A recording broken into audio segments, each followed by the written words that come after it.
21 जून साल का वो दिन है जब सूरज भी ओवरटाइम करता है। ब्रह्मांड में एक ऐसी खगोलीय घटना होती है जिससे ये दिन साल का सबसे लंबा दिन बन जाता है।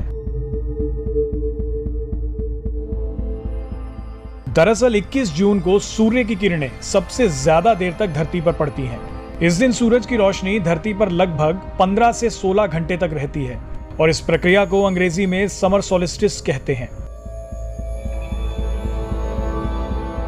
लैटिन में सोल का मतलब सूर्य और सेस्टेयर का मतलब स्थिर खड़े रहना होता है।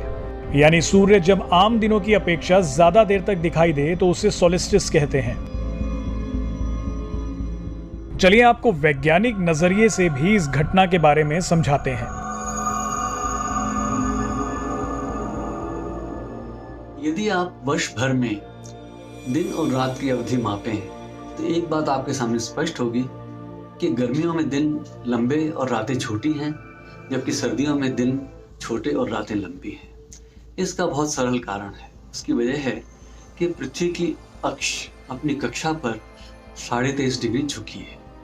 चूंकि ये अक्ष अंतरिक्ष में एक ही दिशा में पॉइंट करती है, तो वर्ष के दौरान एक समय ऐसा आता है कि जब उत्तरी गोलार्ध सूर्य की ओर अधिक झुका होता है और कुछ समय दक्षिणी गोलार्ध सूर्य की ओर अधिक झुका होता है।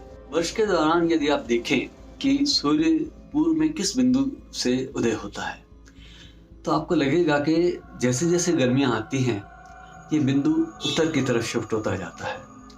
गर्मियों के बाद आप इस बिंदु को पाएंगे ये दक्षिण की ओर शिफ्ट होता हुआ। जो सबसे उत्तरी बिंदु है वो 21 जून के दिन आपको नजर आएगा। इस दिन जब आप सूर्य को दोपहर को देखेंगे तो वो अपने सबसे उत्तरी बिंदु से होकर गुजरता हुआ आपको नजर आएगा। दिन की लंबाई लैटिट्यूड के अनुसार है।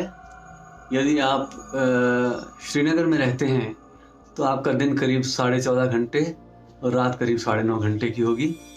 यदि आप बेंगलोर में रहते हैं तो आपका दिन करीब 13 घंटे और रात करीब 11 घंटे की होगी। यदि आप विषुवत रेखा पर रहते हैं तो आपका दिन 12 घंटे का और रात भी 12 घंटे की होगी। ये केवल 21 जून के दिन होता है।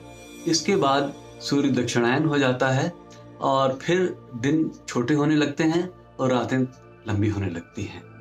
और सबसे छोटा दिन हमें फिर करीब 22 दिसंबर के आसपास मिलता है। तब रातें सबसे ज़्यादा